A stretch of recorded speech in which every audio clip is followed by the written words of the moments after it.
Okay. Let's just start with this one. This one is titled, Something Bad Happened While I Was Camping. I'm just not sure what. And the username is deleted, so I can't tell you that.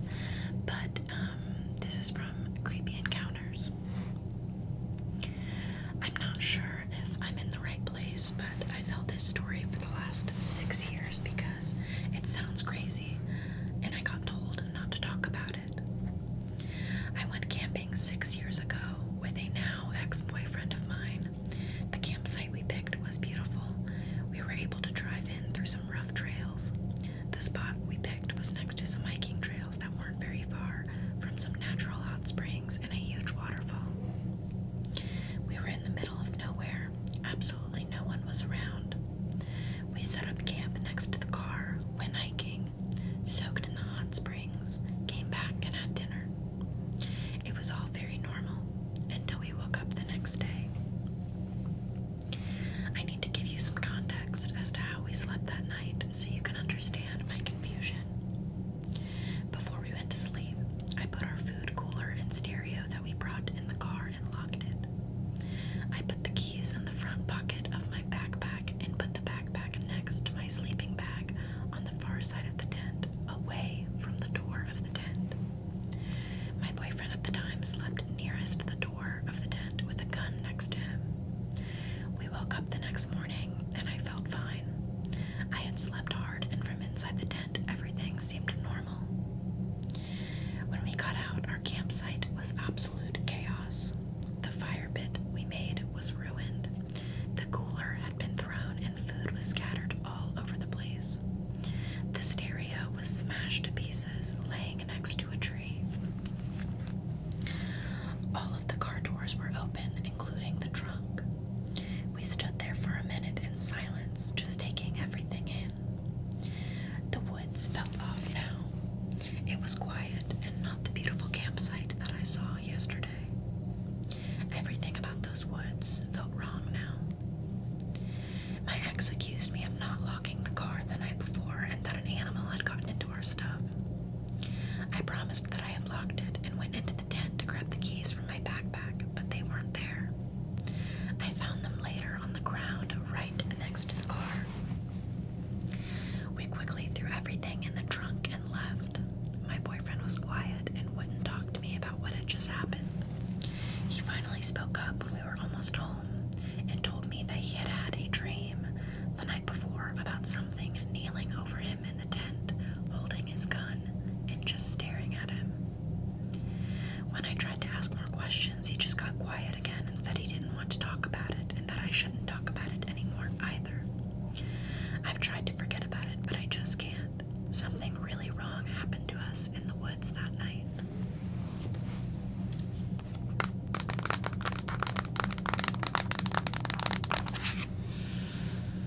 Most of these stories are going to be like shorter, but I'm going to try to fit like quite a few into this video. So I like the short and sweet ones that are just creepy and leave you feeling like, ooh. That is definitely creepy. I'm not gonna talk too much about them because I want to be able to read as many as I can to you all in this video.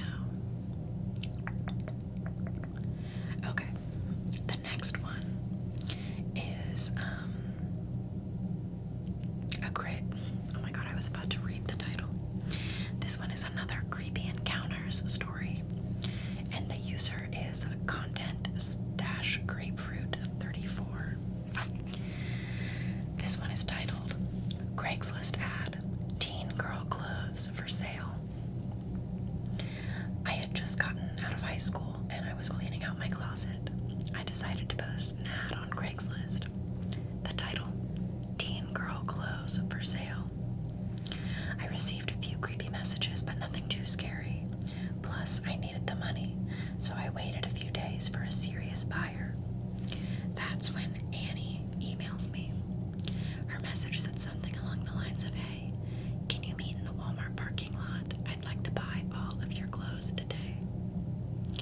I was so eager to sell them, but I didn't want to go to a parking lot alone, so I asked my mom to come with me, and she agreed. I let Annie know that I could meet anytime between 5 and 7. That's when she asks for my phone number, and I gave it to her. Back then, I gave my number to anyone who asks. Don't do that. So I'm texting this girl trying to arrange a time to meet when she tells me that she has to wait for her mom to get home from work so she can drive her to Walmart. I'm immediately relieved because I'm thinking, okay, great. She's bringing her mom. I'm bringing mine. We're meeting in public. All is good. All was not good. We agreed to meet up at 6:30 at the far right of the parking lot. I was excited to get rid of all these clothes and get some money too. We head to the side of Walmart, park and wait. I text her and let her know that we're waiting, and the first red flag to leave should have been her reply. Are you alone? What kind of car are you driving? I tell her, and I also let her know that I'm with my mom. No response. At this point, it's getting dark, and I'm looking around the parking lot to see if I can find her. And that's when I spot him. A young man not much older than me in a white Nissan, parked on the aisle before us with his window halfway down, staring at us.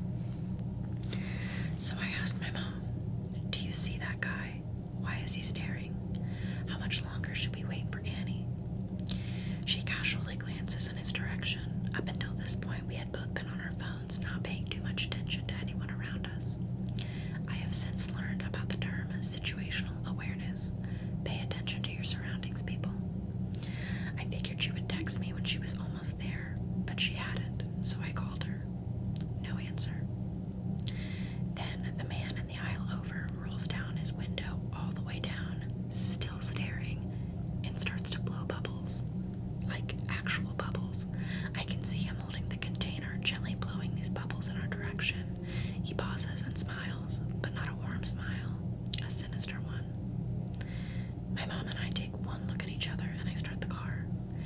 We begin to put the pieces together when we realize that this grown man in front of us is probably Annie. Not only does he have my phone number, but now he knows my car's license plate number. I'm trying not to freak out. He sees us pulling out of the parking spots, and he gets out of his car and stares us down while we haul ass out of there. I was praying he wouldn't follow us, and he didn't. I guess seeing me with my mom threw him off. He thought I would be alone, and I'm so grateful I wasn't. I blocked the number and never got another message from Annie. Needless to say, I didn't end up selling my clothes that day, and I haven't been on Craigslist since. I'm just gonna say, I think that Craigslist should just be banned. I hear nothing but terrible things about Craigslist. Okay. Next. Let's see. Let's do this one.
first, I couldn't see inside the cab, but when I turned on my high beams, I saw that there was a man slouched over in the driver's seat, his head resting against the steering wheel as if he had been knocked out after a bad accident. I immediately sensed something was wrong. The way his car had just coincidentally come to rest in a position that totally blocked the road was a big red flag for me. I had heard stories of people playing dead in the road as a way to lure unsuspecting people out of their cars so they could rob them. I decided, F this shit, and elected to go back to my classmate's house and explain what was going on. I threw the car into reverse and kept my eyes darting back and forth between the rear view and the truck. I looked and saw what was almost to the pull-off where I could turn around. When I looked back, my heart skipped about 5 beats. The man who had been slouched over in the driver's seat was now walking at my car at a hurried speed, while a few other men jumped out of the camper shell and started moving towards me as well. I panicked and accelerated backwards into the pull-off, which messed up the undercarriage of my car pretty badly. As I put it into drive, the guy was already at my passenger side door tugging at the handle, which, thank the Lord, was locked. I only caught a brief glimpse of him, but his face seemed to be scabbed and leathery, definitely a meth head or some sort of drug abuser. I sped away and didn't slow down at all until I reached the house, constantly checking my rear view to see if they were following. Thankfully, they didn't tail me, and when I reached the house, I explained what had happened to my classmate, and we called the cops. I was grateful that my buddy's parents were kind enough to let me stay the night.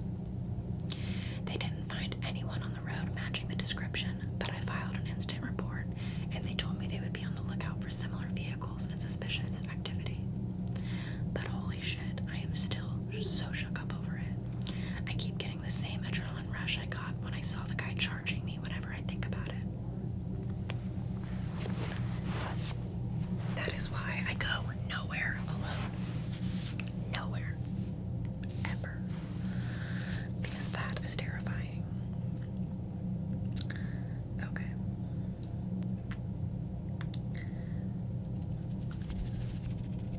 I like this one. I think I've read so many, this might not be even the one I was thinking about.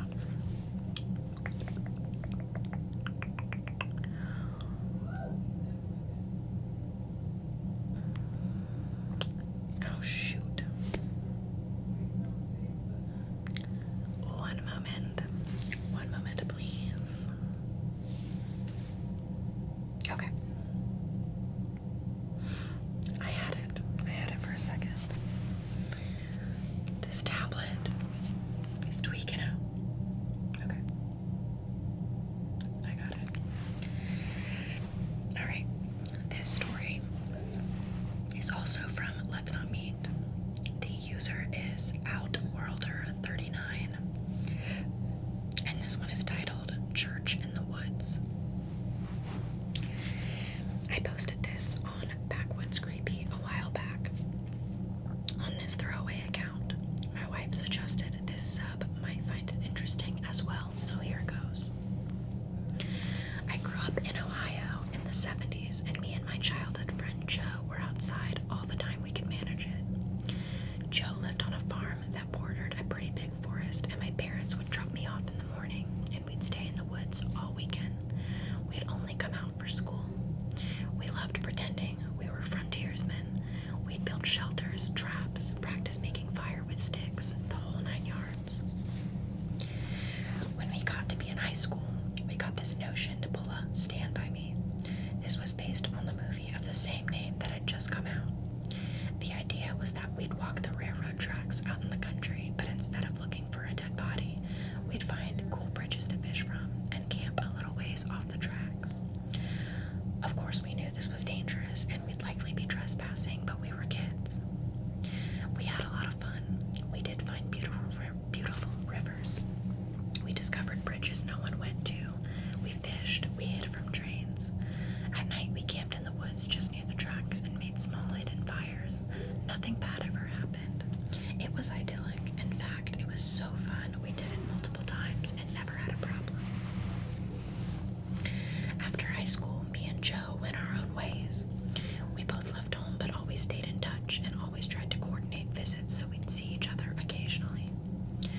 Well, one summer in the mid-90s, it worked out that we were both in town for about a week.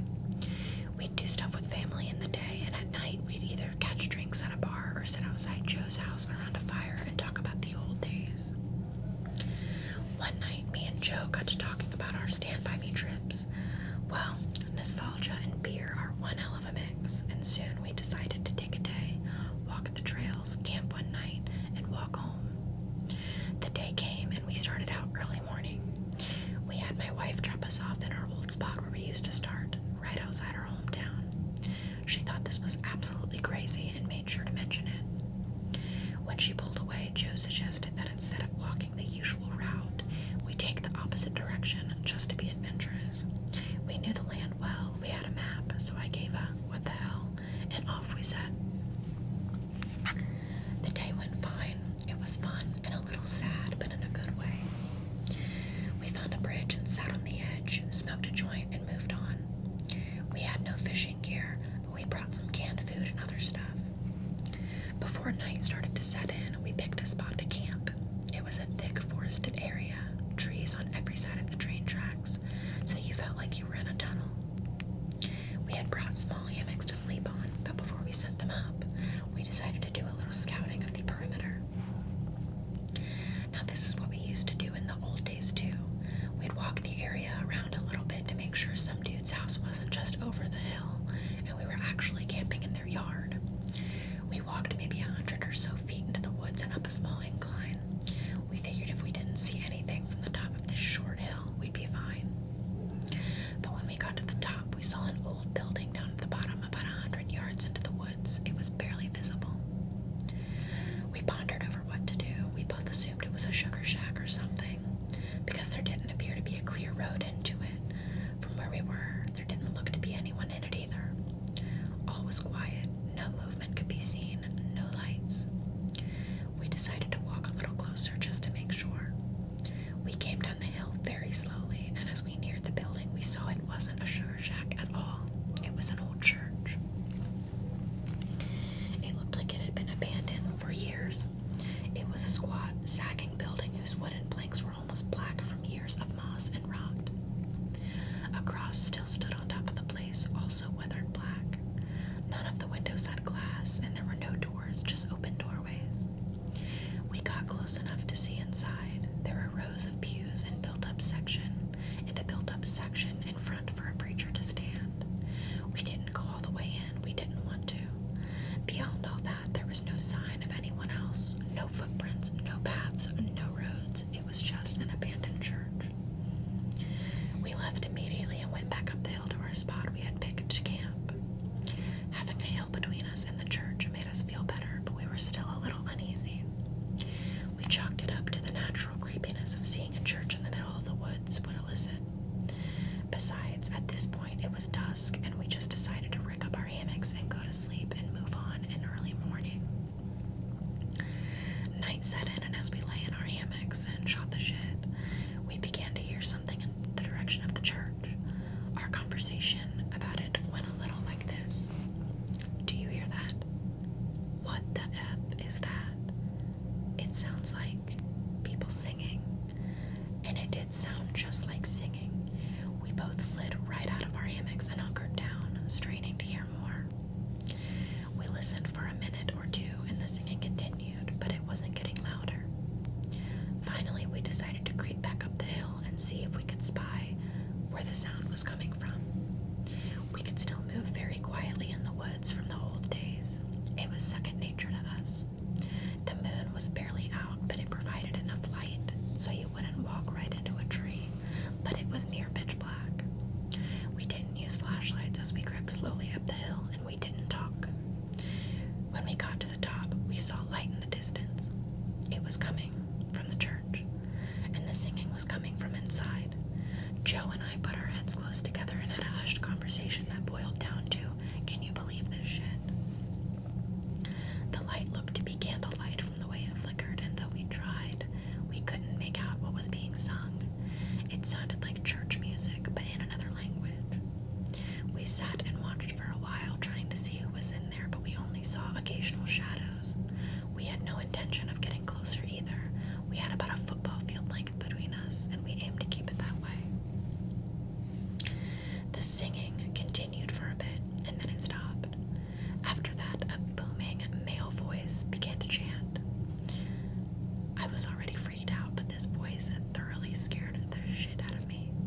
It sounded like some Old Testament preacher you see in the movies, but again, it was like he was speaking in a different language because we couldn't understand a single word.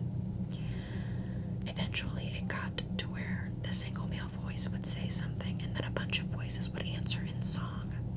This lasted for a while, and then they all broke into this long, sustained wail that just kept getting louder and louder.